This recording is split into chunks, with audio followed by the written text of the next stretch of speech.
अपनी जिंदगी शर्मनाक कर गया,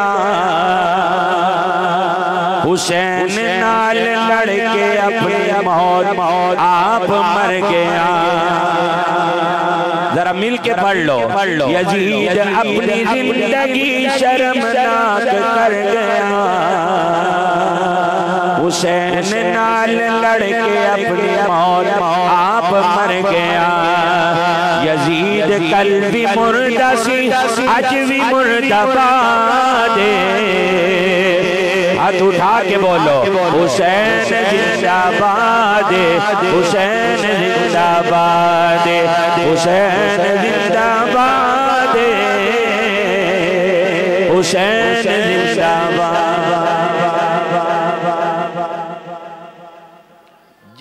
जब मार्का करबला हुआ उससे पहले कई लोगों के नाम यजीद थे।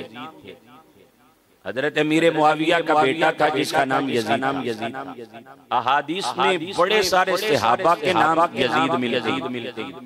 हजरत अमीर मुआविया का जो बड़ा भाई था उसका नाम भी यजीद था, यजीद बिन अबी सुफियान।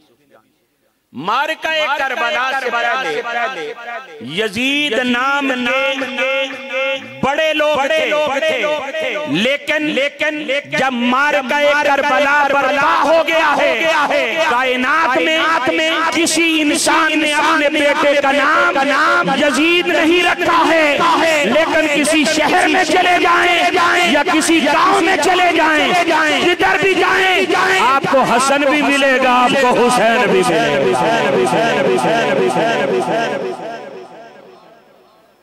तो यजीद वक्ती तौर पे तो जीता था, वक्ती तौर पे उस वक्त तो बज़ाहिर इमाम हुसैन को शिकस्त हुई, लेकिन न यजीद का वो सितम रहा, न ज़ियाद की वो रही जफा, रहा नाम तो हुसैन का जिसे जिंदा रख दी है करबला।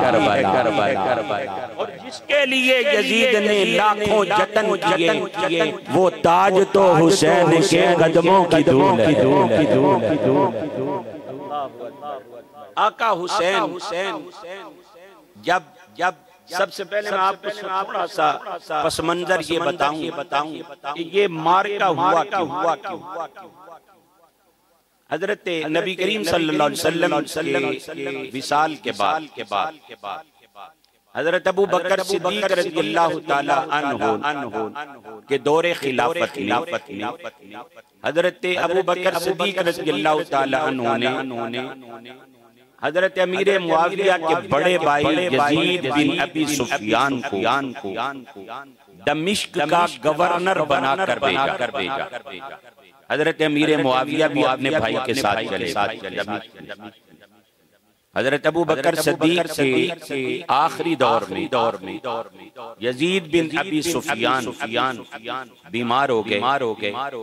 आपने उस बीमारी के दौर में हजरत अमीर मुआविया को अपना जाननशीन नॉमिनेट कर दिया। अब हजरत अबू बकर सिद्दीक रज़ियल्लाहु ताला अन्हु का विसाल हो गया। यजीद बिन अबी सुफियान भी इंतकाल कर गए। उसके बाद दौर आया बोलो किसका? हजरत उमर बिन खत्ताब रज़ियल्लाहु ताला अन्हु। हजरत उमर रज़ियल्लाहु ताला अन्हु ने हजरत अमीर मुआविया को दमिश्क का गवर्नर मुकर्रर कर। अब हजरत उमर रज़ियल्लाहु ताला अन्हु का दौरे खिलाफत 10 साल 5 माह तकरीबन 10.5। इसमें हजरत अमीर मुआविया दमिश्क के हाकिम रहे। हजरत उमर रज़ियल्लाहु ताला अन्हु के विसाल और शहादत के बाद हजरत उस्मान गनी रज़ियल्लाहु ताला अन्हु आप खलीफतुल मुस्लिमीन बने। आपने हजरत अमीर मुआविया को सिर्फ दमिश्क का नहीं बल्कि पूरे मुल्क शाम का हाकिम मुकर्रर कर। अब हजरत उस्मान गनी रज़ियल्लाहु ताला अन्हु के शहादत पा जाने के बाद तकरीबन 5 साल दौरे खिलाफत रहा मौला अली शेर खुदा। रज़ी अल्लाह ताला अन्हु। अब इसमें हजरत अमीर मुआविया और हजरत अली का झगड़ा रहा, जंगे हुई, लड़ाइयाँ हुई, कम अज कम तरफैन से 1 लाख से ज्यादा मुसलमान। अब ये नाराजगी क्या थी? पहले खलीफा हजरत अबू बकर सदीक उनका ताल्लुक बनी अदी से था। दूसरे खलीफा हजरत उमर बिन खत्ताब उनका ताल्लुक पहले खलीफा का ताल्लुक बनी तमीम से था। हजरत उमर का ताल्लुक बनी अदी से। तीसरे खलीफा हजरत उस्मान गनी इनका ताल्लुक बनु उमैया से था। और अमीर मुआविया का ताल्लुक भी बनु उमैया से था। अब हजरत अमीर मुआविया की तरफ से ये इसरार कि हजरत मौला अली शेर खुदा के कातिलों को सजा दे। बावजूद हजरत मौला कायनात उनको सजा न दे। हजरत मौला अली की नीयत पे शक नहीं कर सकते। जो मौला अली की नीयत पे शक करे हम उसके ईमान में शक समझे। लेकिन मौला अली कातिलों को कैफे किरदार तक ना पहुंचा सके। इस वजह से लड़ाइयाँ जंगे हुई। हजरत अमीर मुआविया का मुतालबा भी गलत नहीं था कि मौला अली शेर खुदा रज़ी अल्लाह अन्हु से ये मुतालबा है कि हजरत उस्मान गनी को जिन्होंने कत्ल किया उनको सजा दी जाए। इस वजह से ये नाराजगी थी, झगड़ा था, लड़ाई थी। लेकिन मौला अली किसी तरह सजा ना दे सके, उनकी नीयत में बोलो शक नहीं है। जो मौला अली की नीयत पे शक करे हम उसके ईमान में शक समझेंगे। उसका ईमान खराब है, गलत है। बहरहाल जंगे हुई, लड़ाई हुई। इस तरह ये चारों खुलाफा का दौर बनता है 29.5 साल। बोलो कितने? 29.5 साल। और मेरे आका ने फरमाया है कि खिलाफत मेरे बाद 30 साल रहे। अब मौला अली के शहीद होने के बाद 6 महीने खिलाफत फाइज रहे हजरत इमाम हसन मुज्तबा। 6 महीने के बाद हजरत इमाम हसन ने हजरत अमीर मुआविया को बड़ा समझते हुए कि कहीं फिर लड़ाइयां ना हो, झगड़े ना हो, कुछ तो खून के बाजार गर्म ना हो। हजरत इमाम हसन ने हजरत अमीर मुआविया के हक में अपनी खिलाफत को दस्तबरदार कर दिया और हजरत अमीर मुआविया को कुर्सी अदालत पर और मसनद पर हुकूमत पर फाइज कर। अब दोनों शहजादे इमाम हसन और इमाम हुसैन ये फातिमा ज़हरा के बेटे मौला अली के शहजादे इमामुल अंबिया के नवासे हैं। क्या वजह है कि हजरत इमाम हुसैन के तज़किरे मुहर्रम क्या सारा साल करते रहे, लेकिन हम सुन्नियों के अलावा ये लोग जो इमाम हुसैन की मोहब्बत के दम भरने वाले हैं, ये इमाम हसन मुज्तबा के नारे क्यों नहीं लगाते? उनकी मजलिस से क्यों नहीं कायम करते? इमाम हसन मुज्तबा के बैनर क्यों नहीं लगवाते? असल में ये हजरत इमाम हसन से दिल में अदावत रखते हैं, बुग़्ज़ रखते हैं, दुश्मनी रखते हैं। ये हसन ने हजरत अमीर मुआविया से सुलह। अब हजरत अमीर मुआविया के हक में हजरत इमाम हसन दस्तबरदार हो। हजरत अमीर मुआविया रज़ी अल्लाह ताला अन्हु 10 के बाद फिर 20 साल आप मसनद इक्तिदार पे फाइज रहे। जब 10 साल आपसे गुजर गए तो आपने यजीद को नॉमिनेट कर मेरे बाद खलीफा तू होगा। और एक दिन यजीद ने आपसे पूछा आपके बाद यजीद खलीफा कौन होगा? तो आपने फरमाया मेरे बाद खलीफा तू होगा। लेकिन एक बात याद रख कोई काम भी इमाम हुसैन के मशवरे के बगैर न कर। ये हजरत अमीर मुआविया, बड़ी कीमती गुफ्तगू आपको मैं बता रहा हूँ, इसको गौर से सुनना। कोई काम भी हजरत इमाम हुसैन के मशवरे के बगैर बोलो उनको पहले खिलाना, बाद में खुद खाना, पहले उनको पिलाना, फिर बाद में खुद पीना, पहले उनको लिबास पहनाना, फिर बाद में किसी और को पहनाना। और याद रख खिलाफत हुसैन और उनके घर वालों का हक है। चंद दिन तू खलीफा रहेगा, उसके बाद जब हजरत इमाम हुसैन शबाब को पहुंच जाएंगे, कमाल को पहुंच जाएंगे, फिर हुसैन खुद खलीफा बने या वो खलीफा होगा जिसको इमाम हुसैन खलीफा मुकर्रर। और याद रखना यजीद हुसैन इब्ने अली को नाराज न कर बैठना। अगर हुसैन नाराज हो गए, हजरत अमीर मुआविया यजीद को नसीहत कर रहे हैं, वसीयत कर रहे हैं, इमाम हुसैन को नाराज न कर बैठना। अगर हुसैन नाराज हो गए तो अल्लाह और उसका रसूल नाराज हो जाएगा, और अगर रसूलुल्लाह नाराज हो गए तो फिर क़यामत वाले दिन तेरी शिफात कौन करेगा? हजरत अमीर मुआविया ने नॉमिनेट कर दिया, मेरे बाद खलीफा तू होगा, लेकिन चंद दिन तू खलीफा रहेगा, उसके बाद खिलाफत इमाम हुसैन के पास या जिसको वो खलीफा बनाएंगे। अब हजरत अमीर मुआविया रज़ियल्लाहु ताला अन्हु का सन 60 हिजरी में इंतकाल हो, 78 साल की उम्र में लकवा की वजह से 40 साल हुकूमत करने के बाद 78 साल की उम्र में हजरत अमीर मुआविया का इंतकाल हो गया। अब यजीद मसनद इक्तिदार पे बैठ गया। उसने मदीना मुनव्वरा का जो गवर्नर था, जिसका नाम था वलीद बिन उक़बा, बोलिए क्या नाम?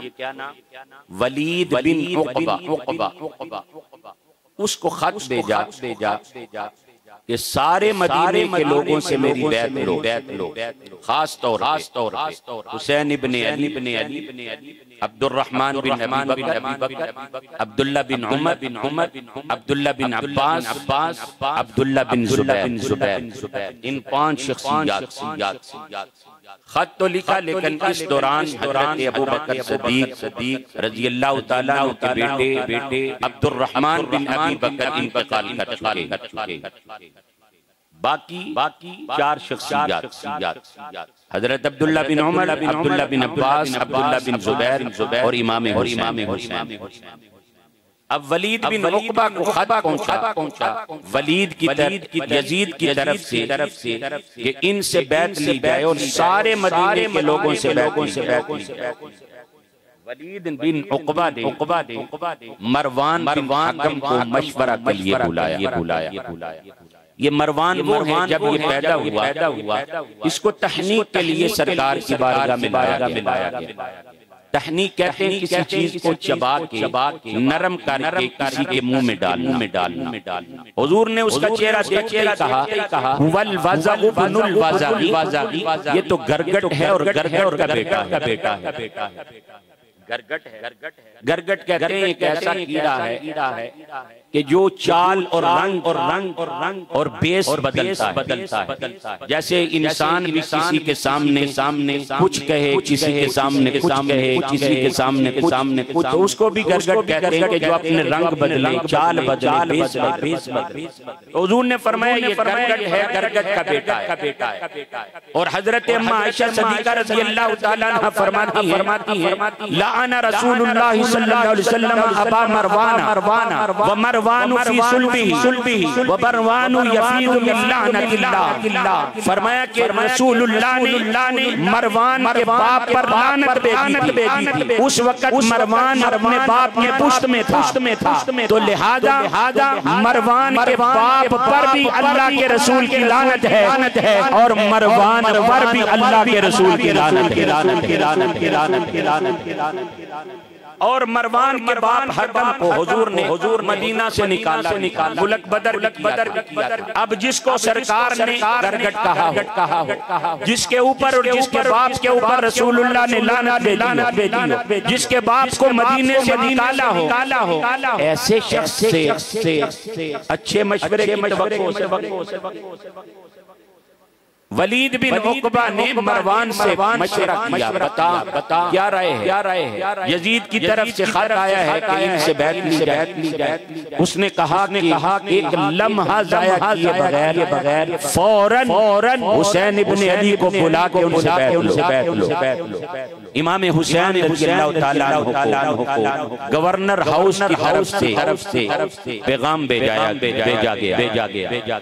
हजरत इमाम हुसैन चंद जवानों को लेकर मदीना के गवर्नर हाउस गए, उनको बाहर खड़ा, खुद अंदर तशरीफ ले गए। फरमाया कि अगर मेरी आवाज अंदर ऊंची हो जाए तो तुम अंदर आ जाओ, अगर मेरी आवाज पस्त रहे फिर अंदर आने की जरूरत नहीं। अब हजरत इमाम हुसैन अंदर गए। वलीद बिन उक़बा ने यजीद का खत पढ़ के सुनाया कि अमीर हाकिम यजीद की तरफ से यह खत है, आपकी बैत का इसरार है।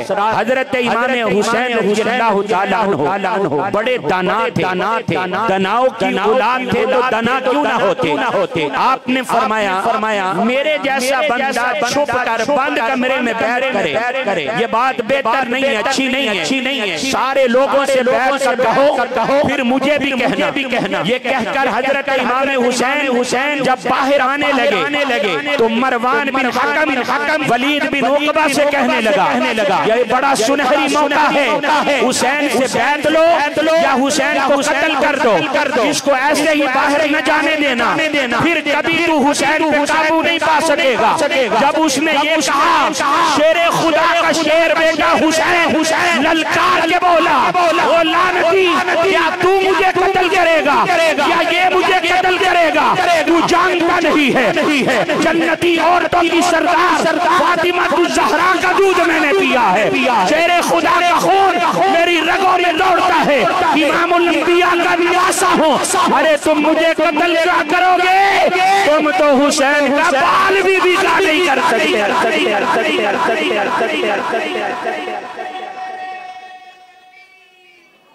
सारे बोलो।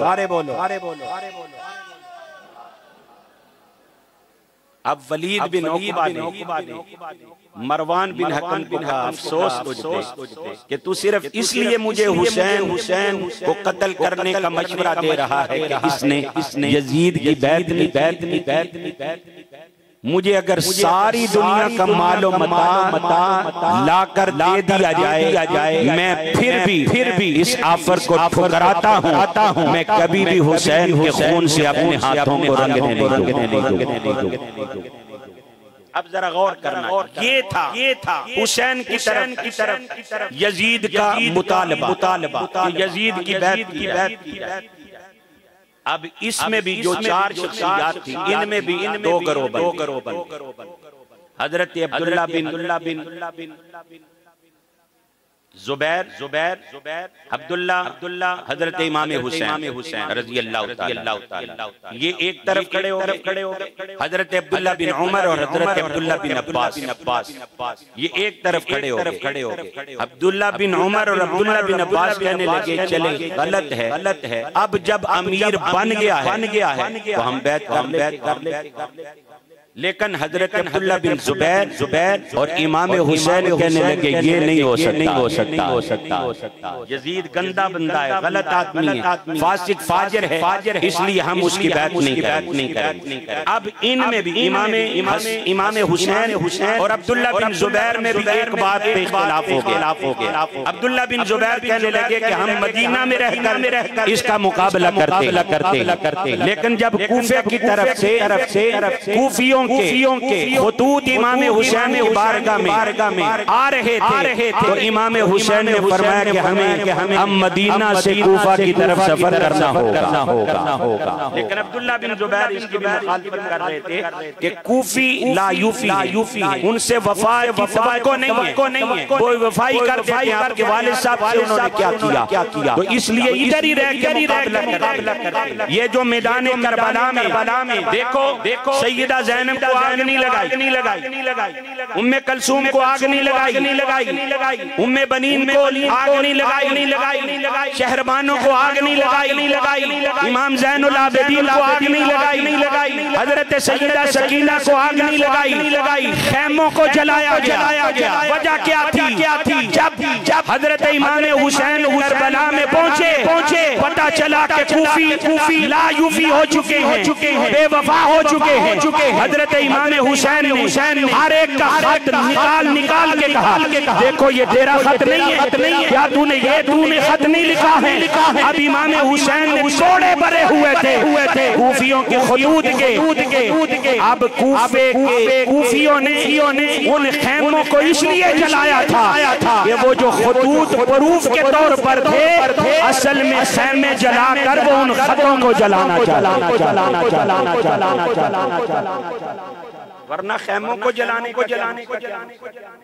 अगर जलाना मकसूद था तो वो तो जो जिंदा इंसान थे उनको जलाते, वो तो ना जलाए, उन्होंने खैमे क्यों जलाए? इसलिए ताकि जो हमारी तरफ से हुसैन के हाथ प्रूफ लगे, ये प्रूफ खत्म हो। अल्लाहु अकबर। हजरत इमाम हुसैन रज़ी अल्लाह तआला अन्हु को पता था कि अगर मैं यजीद की बैत नहीं करूंगा तो यजीद मेरी जान का दुश्मन हो जाए, मेरे खून का प्यासा हो जाए।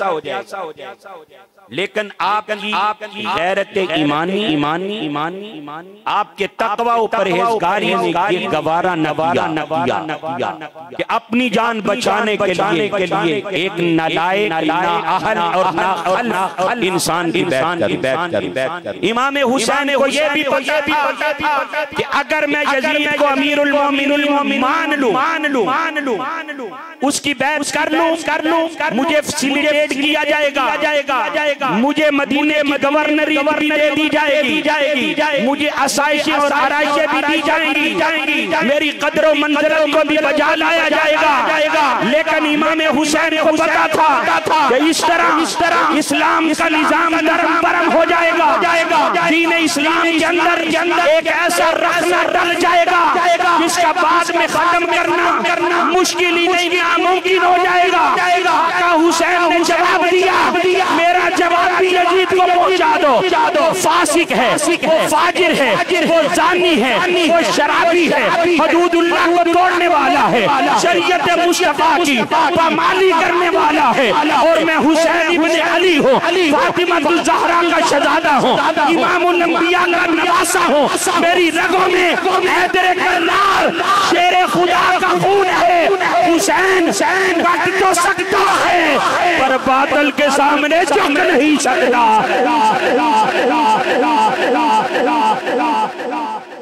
हुसैन कट सकता है पर बादल के सामने, ओ बोलो न सारे हुसैन कट सकता मगर के सामने झुक नहीं।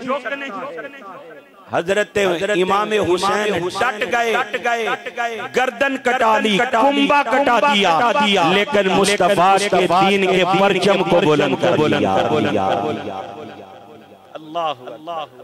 अब जब 10 मुहर्रमुल हराम को करबला के मैदान में इमाम हुसैन और उनके साथी शहीद हो गए, फिर क्या हो? अल्लामा इब्ने अजर मक्की रहमतुल्लाहि तआला अलैह फरमाते हैं, लम्मा कुतिल हुसैन इब्न अली अमतरतिस समाउ दमा फअस्बहना व इबाबुना व जराबुना ममनुअतुन दमन। आप फरमाते हैं जब हुसैन इब्न अली कत्ल किए गए आसमान से खून बरसा। सुबह को हमारे गड़े मटके और तमाम बर्तन खून से भरे हुए थे। लम्मा कुतिल हुसैन इब्न अली लम युक़ल्लब हजरुन मिन अहजारिल बैतिल मुक़द्दस इल्ला वुजिद तहतहु दमुन अबीतुन। जब हुसैन इब्न अली कत्ल किए गए, बैतुल मुक़द्दस का जो भी पत्थर उठाया जाता है उसके नीचे से ताजा खून पाया जाता है। जमील बिन मुर्रा कहते हैं अज़लमत अलैना सलासा वलम यमस्स मिन्ना अहदुन मिन ज़अफ़रानी शय्यन यजअलुहु अला वजहिही इल्ला इहतरक़ा व अन्ना अस्समाअ अहमरत लिक़त्लिही वंकसफत अश-शम्सु हत्ता बदतिल कवाकिबु निस्फ़न नहार वज़न्न अन्नासु अन्नल क़ियामा लम यरफ़अ हजरुन फ़िश्शाम इल्ला रुइया तहतहु दमुन अबीतुन। फरमाते हमारे ऊपर 3 दिन के लिए अंधेरा छा गया। जितने भी बतौर खुशबू ज़ाफ़रान अपने चेहरे पे मला, उसका चेहरा जल के राख हो गया। सूरज को ग्रहण लग गया। दोपहर के वक्त सितारे निकल आए। लोगों ने गुमान किया क़यामत आ गई है। अरे पूरे मुल्क शाम से जो भी पत्थर उठाया जाता है उसके नीचे से ताजा खून पाया जाता है। अस्हाबु इबलन फी अस्करिल हुसैन यौम कुतिल हुसैन। जिस दिन हुसैन इब्न अली कत्ल किए गए, हुसैन इब्न अली और उनके साथियों के जो ऊँट थे, यजीदियों ने उनको पकड़ कर उनको ज़बह किया और उनको खाने के लिए पकाया। बसारा मिस्लुल आक़िम, वो अंदर इनके फल की तरह कड़वे हो गए। वमस्तताउ अन यसीगु मिन्हा शैय्यन, वो पकाए हुए सालन में से कुछ भी न खा सके। मेरे आका के गुलामों जरा गौर करना, हुसैन इब्न अली शहीद हुए। आसमान से खून बरसा, हुसैन इब्न अली शहीद हुए। बैतुल मुक़द्दस का मुल्क शाम का जो भी पत्थर उठाया जाता है उसके नीचे से ताजा खून पाया जाता है। 3 दिन के लिए अंधेरा छा गया। जिसने भी बतौर खुशबू ज़ाफ़रान चेहरे पे मला, उसका चेहरा जल गया। अरे सूरज को ग्रहण लग गया। दोपहर के वक्त सितारे निकल आए। लोगों ने गुमान किया क़यामत आ गई है। ये सारा कुछ क्यों हुआ था?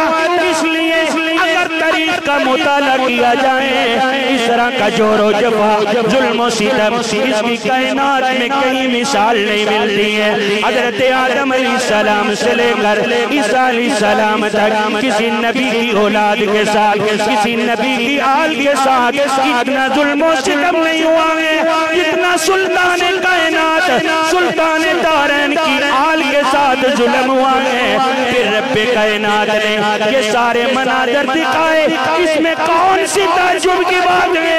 रब ने ये सारा कुछ इसलिए दिखाया था ताकि यजीद का जुल्म और सितम वाज़े हो जाए और हुसैन की हक़ानियत वाज़े हो जाए।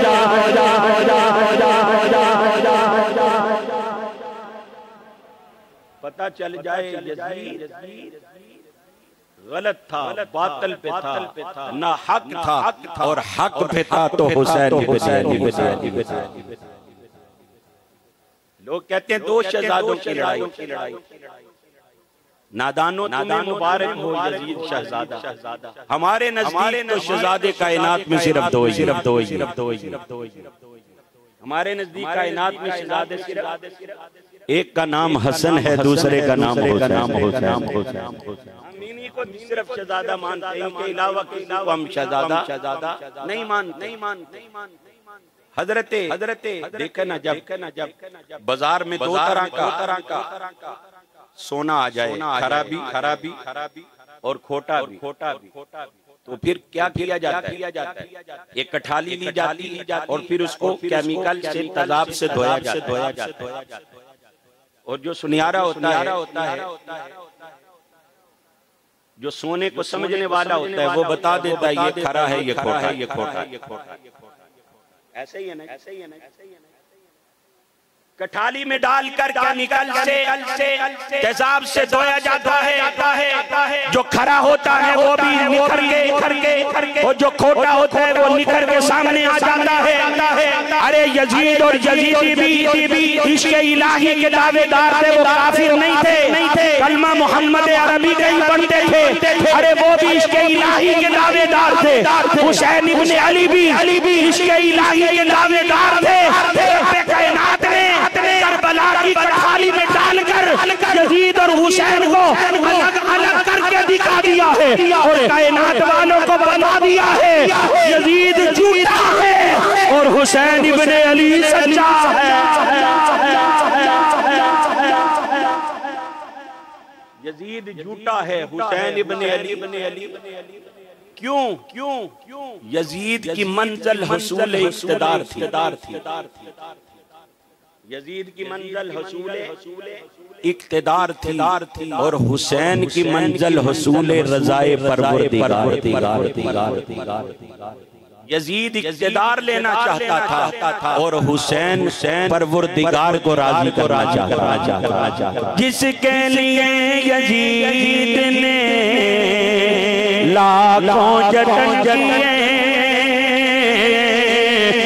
मेरे नाल अगर तुहाडी भी अगर हिम्मत साथ दवे ते मिलके पढ़ सकते हो। जिसके लिए यजीद ने लाखों जतन किए, जिसके लिए यजीद ने लाखों जतन किए, वो ताज तो हुसैन के कदमों की धूल है।